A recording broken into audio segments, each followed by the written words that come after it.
it's almost not about either one of them because I think the big takeaway is not Jack Draper won his first Masters 1000, right? And it's not really about Holger Rune not showing up in that final. I think it's more about, by the second round of this tournament, due to not entry, there's no Jannik Sinner. Due to whatever's going on, probably just Father Time, there's no Novak Djokovic.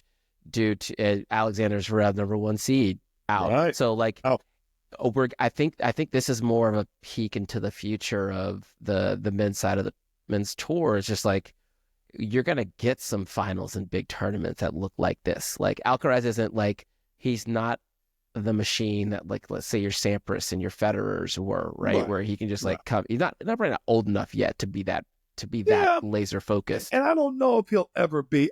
You know what, Alvin? And I'm gonna stop you right there. Hold up. We keep talking about the GOATs. Yeah. And you cannot give these youngsters the GOAT credit yet. They're just not there. And that's nothing against them. I'm looking at a player. I got 3 players in my brain right now. Francis Tiafoe, Taylor Fritz, and Ben Shelton. Okay, those are 3 I'm always watching when going tournaments like this, right? These are some great players, man. These guys are doing some great things. They're not yet in that kind of conversation. They don't have the Grand Slam pedigree just yet. The problem is, it's not them. It's us as fans who are expecting them to be Andre, sure, Pete, Jim, right? And others who were that good who came before them. They were just the best of the era and turned out to be the best of their era for all time. Now, we go a further step to the actual GOATs, and we talk about Roger, Rafa, and Novak.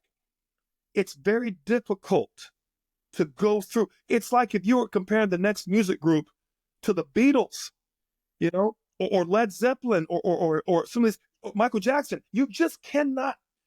They're phenomenal in their own right, but you just can't compare. I think I'm there with you. I'm there with you, though. I think we're saying the same thing. I think I agree with you. I feel like we're resetting to the norm here. Like I feel like this is going to be normal. Yes. Now, I also want to throw a slight dig into the Sheltons, Fritzes, and Tiafoes, because these are tournaments for them to make their headway against the top 5. Sure. To get inside that top 5. And I felt like, I think didn't Fritz lose to Jack? So he did. That's a tournament where I'm like, that's a match where I'm like, you know what? That was your match. You didn't have such a good Australian that that this is a match for you to, not that he ever wants to lose. We understand that. Taylor's a great player. I'm just saying, you let another player kind of get a little bit ahead of you.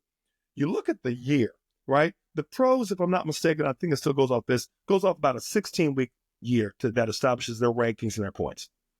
So you don't do well this year, Alvin, no big deal. You got next week, Miami, for an example. And it's very easy to have a good week next week because you had a bad week before. Multiple reasons, different conditions, didn't play as much, you're still fresh. And make no mistake, it's almost guaranteed that Draper will not have a good Miami because he had such a good Indian Wells. Conditions different, he's tired, he's dinged up, he played 7 matches, right? You get the idea.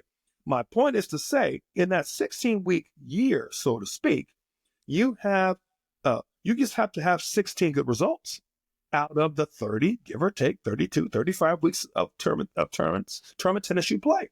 So it's not the end of the world, right? And that's how tennis players have to think. You have to have a very short memory, go out there and gunsling and do your thing. Have 7 weeks bad in a row, start to panic a little bit. Right. You have 10 weeks in a row, change coach, change rackets, take spots, do something, right? Because this is something right. Have one bad week, bruh.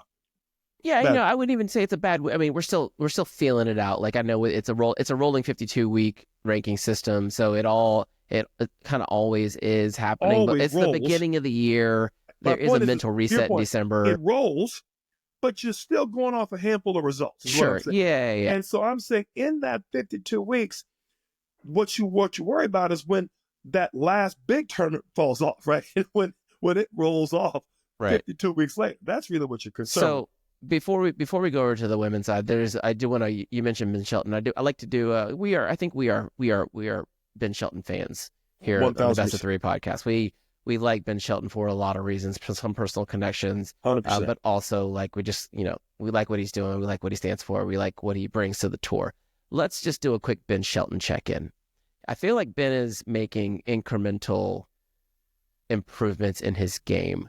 The biggest change I've seen in the last 12 months is his ability he has tightened up his errors from the baseline, specifically on the backhand side. The backhand's pretty much, it's solid now. Like he's not hitting a lot of winners there, but he's not making errors either. I feel like that's his shield, right? As to borrow one from Craig O'Shaughnessy, like that's the shield, right? And it's doing what it's supposed to do. The forehand, he's getting there. He's getting there. I'm not really sure what to make of it quite yet. Like, because I personally don't understand what the best version of Ben Shelton is. So I'm gonna pose this to you. He does yet either. I think he's got such a live arm that he has about 3 different finishes, and between the buggy and the rip, I think he's very instinctive, which I like about him. I still don't think he's dialed into the one he wants the most. I think he's got a phenomenal first strike. And like a lot of big weapons, he is very vulnerable off of the forehand side. His backhand to me is a steady side. You mentioned shield. I don't feel like his forehand is bulletproof from the standpoint that he takes too many risks in general. I would also tell you, here's a small subtle thing. When I saw this last year at the Atlanta Open, when they played a young player, and I might be incorrect on the name, Nishioka, who was also lefty. I think Ben struggles against other lefties. He lost to Jack in this tournament. Yeah. I would submit to you because I can see it. He just can't go backhand to backhand. Jack's backhand is better than Ben's. Yes. Let's say that. Yes. And so now, what does that do to the bigger hitting Ben Shelton?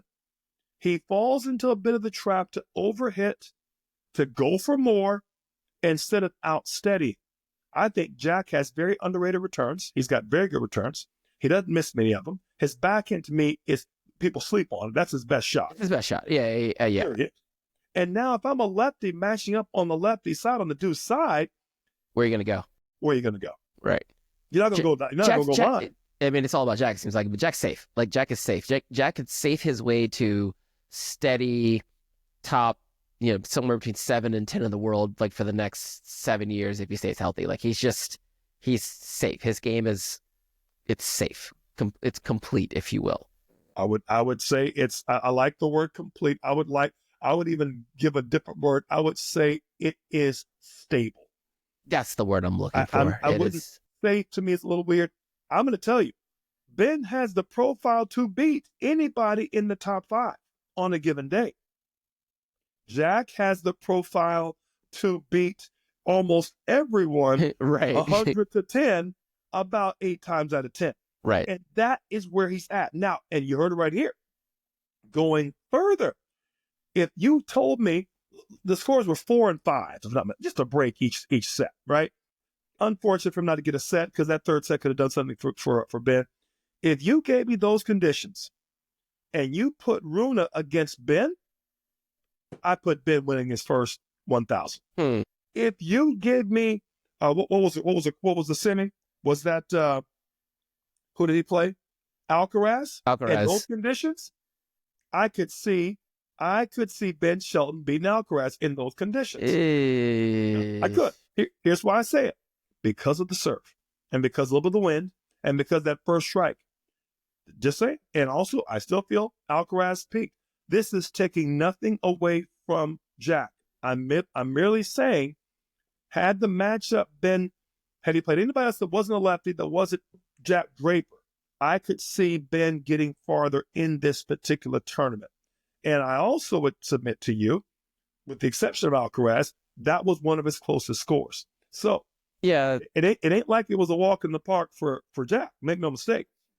I mean, that's good. I mean, this is kind of like the best thing about like the way that our tour kind of the tours unfold over the course of the years, right? Obviously, the Grand Slams are the big prizes, but we have these larger events where all the best players are there. We can do a little check in. Like I like the Sunshine Double as a nice place to check in to see where everyone is before they disappear to where most American fans are not paying attention to the Correct. European red clay, and then pop up on your TV in Paris in a couple of months. So